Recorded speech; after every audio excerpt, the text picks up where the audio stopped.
আসসালামু আলাইকুম ওয়া রাহমাতুল্লাহ। Dear friends, I am Parvez Alam. Friends, আপনারা কেমন আছেন? আশা করছি ভালোই আছেন। তবে যাই হোক ফ্রেন্ডস, আজ আপনাদের সামনে কয়েকটি গুরুত্বপূর্ণ অঙ্ক নিয়ে হাজির হয়েছি। সচরাচর এই ধরনের অঙ্কগুলো কম্পিটিটিভ এক্সামে খুবই এসে থাকে। তো যাই হোক, আমি অঙ্কগুলো সমাধান করার চেষ্টা করছি। আপনারা দেখেন, আমি নিচ থেকে অঙ্কগুলো করছি, যেহেতু বোর্ডের জায়গা শর্ট। তো কি বলছে দেখেন, 4 নম্বর অঙ্কটি বলছে তিন অঙ্কের বৃহত্তম ও ক্ষুদ্রতম সংখ্যার পার্থক্য। এখানে 3 অঙ্কের বৃহত্তম বলেছে। তো আগে প্রথমে আমরা জানার চেষ্টা করি 1 অঙ্কের বৃহত্তম কত। তো আমরা জানি অঙ্কের ক্ষেত্রে সংখ্যা চালু হয় 0 থেকে। 0, 1, 2 এরকম করতে করতে 9 হলো, এবার চলে এলো 10-এ। তো দেখেন, এই 0 থেকে 9 পর্যন্ত কিন্তু 1 অঙ্কের সংখ্যা।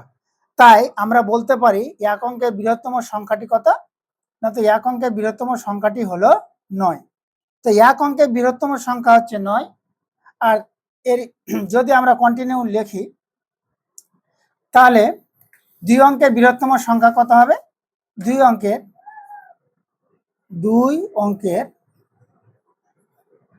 বৃহত্তম সংখ্যা 2 অঙ্কের বৃহত্তম সংখ্যা হবে 99। কিন্তু আমাদের এখানে 2 অঙ্ক চাইনি, 1 অঙ্ক চাইনি, এখানে চেয়েছে 3 অঙ্কের। তো তাই 3 অঙ্কের বৃহত্তম সংখ্যা তাহলে কত হবে? সুতরাং 3 অঙ্কের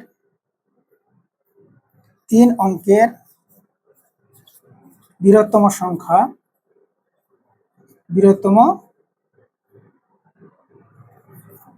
3 অঙ্কের বৃহত্তম সংখ্যা হলো 3টা 9। কেননা যদি 1000 লিখি তাহলে আমরা 4 অঙ্কে চলে যাচ্ছি। তাই আমরা সহজেই বলতে পারি 3 অঙ্কের বৃহত্তম সংখ্যা হচ্ছে 3টা 9।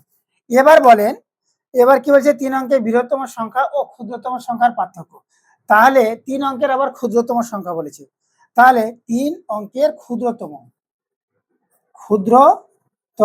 সংখ্যা হলো 1 দিয়ে 3টা শূন্য। 1 দিয়ে 3টা শূন্য, কেননা 3 অঙ্ক স্টার্ট হয় কোথা থেকে? 100 থেকে। আমাদের পার্থক্য চেয়েছে। পার্থক্য মানে কি? বিয়োগফল। বিয়োগ করি। 9 থেকে 0 গেলে 9, 9 থেকে 0 গেলে 9, এবং 9 থেকে 1 গেলে কত? 8। ফ্রেন্ডস, আপনাদের কত সহজ উপায়ে আমি অঙ্কটি বোঝানোর চেষ্টা করলাম।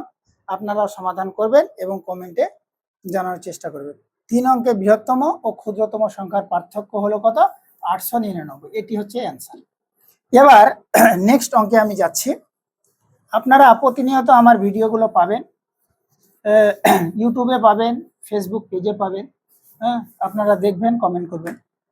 এবার পরের অঙ্কটি করার চেষ্টা করছি। 3 নম্বর বলছে 3টি ক্রমিক সংখ্যার এখানে একটা র হবে, সংখ্যার গুণফল 120 হলে তাদের যোগফল কত?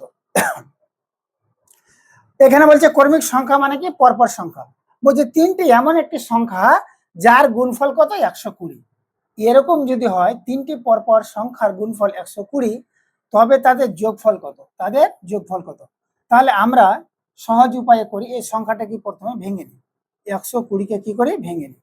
তো 2 দিয়ে যাবে, 2 2 6 12 0। এবার 2 দিয়ে কাটেন, 2 3 6 0। এবার 2 দিয়ে যায়, 2 1 2, আর এখানে কত থাকলো? 10। 2 5 10। 3 দিয়ে দেন, 3 5 15। এবার 5 দিয়ে যদি দিই তাহলে 5 1 5। তাহলে আমরা এই সংখ্যাগুলো কি কি পেলাম? 2 গুণা 2 গুণা 2, কয়টা 2 আছে দেখেন? 1 2 3, 3টা 2 হয়ে গেল। তারপর একটা 3 এবং একটা 5 এবং একটা 1। এই সংখ্যাগুলি যদি আমরা পরস্পর গুণ করি তাহলে কত পাবো? 120 পাবো। ঠিক আছে। এবার দেখেন, আমাদের কিন্তু বলেছে ক্রমিক সংখ্যা মানে পরপর সংখ্যা। যদি আমরা এটা একটা জোড়া করি 4, আর এটা একটা জোড়া করি 6, আর এটা একটা, তাহলে আমরা যদি সহজেই বলি যে 4 × 5 × 6, তাহলে দেখেন 120 পাবো। 4 5 20, আর এই যে 4 5 20 × 6 = কত? 120। তো দেখেন, আমাদের সহজে কিন্তু আমরা সংখ্যাগুলো ফাইন্ড আউট করতে পারলাম যে সংখ্যাটি কত? 4 তারপরেরটা হচ্ছে 5 এবং তারপরেরটা 6। অতএব আমাদের কিন্তু এদের গুণফল চাইনি, এদের যোগফল চেয়েছে। তো এদের যেহেতু যোগফল চেয়েছে, তো আমরা সংখ্যাগুলো পেলাম কত? তাহলে তাদের যোগফল যোগফল তাহলে সংখ্যাগুলির যোগফল, তো সংখ্যাগুলো হলো 4 যোগ 5 যোগ 6। এবার যোগ করে 4 আর 5 কত? 9, 9 আর 6 হচ্ছে 15। তাই আমরা বলতে পারি যে যদি তিনটি কর্মী সংখ্যার গুণফল 120 হয়, তবে সেই সংখ্যাগুলো হলো 4, 5 এবং 6। এদেরকে যদি আমরা যোগ করি তাহলে কত পাবো? 15 পাবো। এটি হচ্ছে উত্তর। তো ফ্রেন্ডস, আপনাদের আমি সহজ ভাষায় এবং সহজ নিয়মেই অঙ্কগুলো করার চেষ্টা করছি। আপনারা কিন্তু মনোযোগ করে আমার কথাগুলো শুনুন এবং তার সাথে সাথে অঙ্কগুলো বোঝার চেষ্টা করুন। এবার দেখেন নেক্সট অঙ্ক, খুব গুরুত্বপূর্ণ অঙ্ক। দুটি সংখ্যার যোগফল, বলছে দুটি সংখ্যার যোগফল 46। দুটি এমন একটি সংখ্যা আছে যার যোগফল 46 এবং তাদের বিয়োগফল 20 হলে সংখ্যা দুটি কি? তাহলে যদি আমরা ক্লাস 9-10 অঙ্ক এর মতো সমাধান করার চেষ্টা করি মান নির্ণয়ের অঙ্কগুলো, তাহলে আমরা যদি ধরি একটি সংখ্যা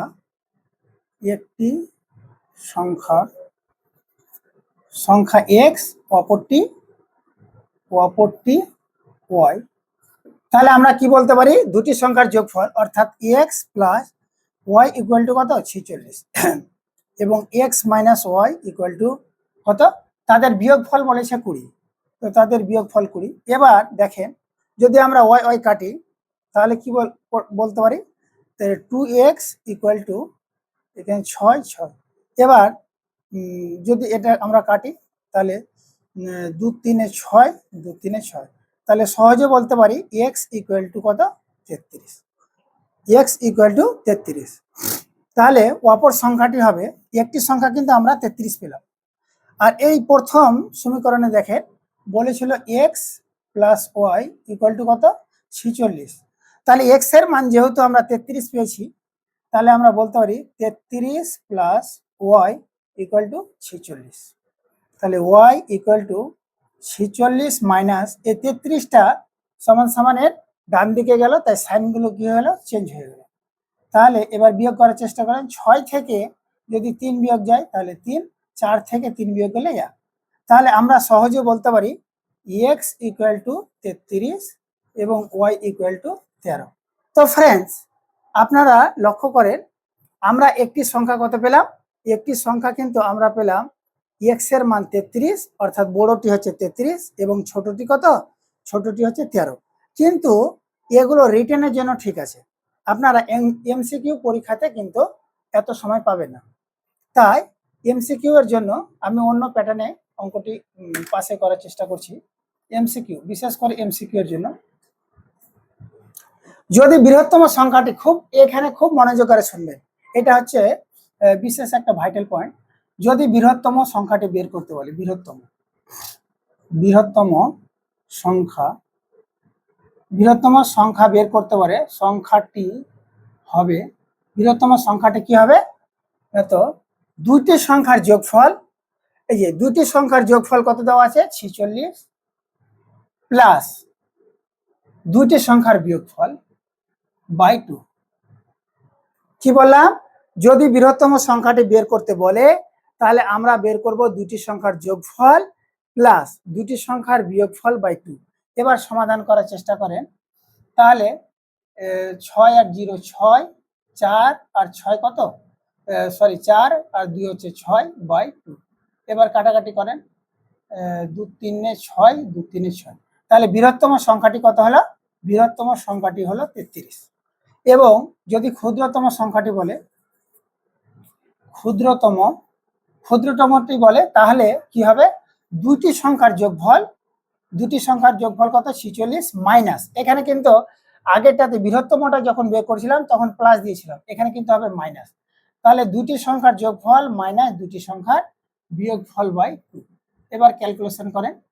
তাহলে 6 থেকে 0 গেলে 6, 4 থেকে 2 গেলে কত? 2 বাই 3, 2 বাই 2।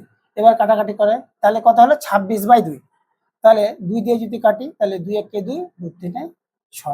তাহলে ক্ষুদ্রতমটি হলো 13 এবং বৃহত্তমটি হলো কত? ক্ষুদ্রতমটি 13, বৃহত্তমটি হলো 33। দেখেন আগে কিন্তু আমরা এই দুইটা একটা সংখ্যা 33 এবং একটা সংখ্যা 13 বের করেছিলাম। তো এমসিকিউ এর জন্য এই প্যাটার্নটা খুব গুরুত্বপূর্ণ। তো ফ্রেন্ডস, আজকের মতো আরেকটি লাস্ট অঙ্ক আমি করার চেষ্টা করছি। অঙ্কগুলো আপনারা কেমন বুঝতে পারছেন অবশ্যই কমেন্টে জানাবেন এবং মেসেজ কমেন্ট করার চেষ্টা করবেন। এই অঙ্কটি দেখেন খুবই একটি ভাইটাল এবং খুবই গুরুত্বপূর্ণ অঙ্ক। বলছে 1 নম্বর অঙ্কটি বলছে 1 থেকে 100 পর্যন্ত মোট কয়টি মৌলিক সংখ্যা আছে। কম্পিটিটিভ এক্সামে খুবই একটি ভেরি অঙ্ক। 1 থেকে 100 পর্যন্ত কয়টি মৌলিক সংখ্যা আছে। ফ্রেন্ডস, আপনারা জানেন আমরা যদি একটা ট্রিক্সের মাধ্যমে আপনাদের বোঝার চেষ্টা করি তবে খুব সহজে ওই অঙ্কটি করতে পারা যায়।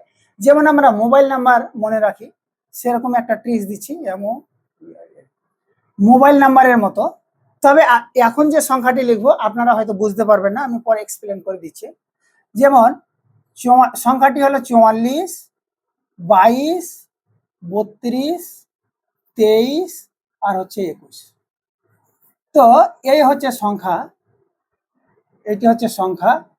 মোবাইল নাম্বারের মতো মুখস্থ করবেন। আমি আবার বলছি, সংখ্যাটি হচ্ছে 44, 22, 32, 23 আছে 21। তো আপনারা বলবেন যে এটা আবার কি, তো আমি একটু ভেঙে বলে দিচ্ছি। যদি আমরা 1 থেকে 10 পর্যন্ত মৌলিক সংখ্যা দেখি তাহলে একটু বলে দিচ্ছি মৌলিক সংখ্যা কাকে বলে। যে সমস্ত সংখ্যাগুলোকে ভাঙালে তাদের উৎপাদক বের হয় 1 এবং সেই সংখ্যাটি তাদের বলা হয় মৌলিক সংখ্যা। তাহলে 1 থেকে যদি 10 পর্যন্ত দেখি তাহলে আমরা মৌলিক সংখ্যা পাবো 4টি।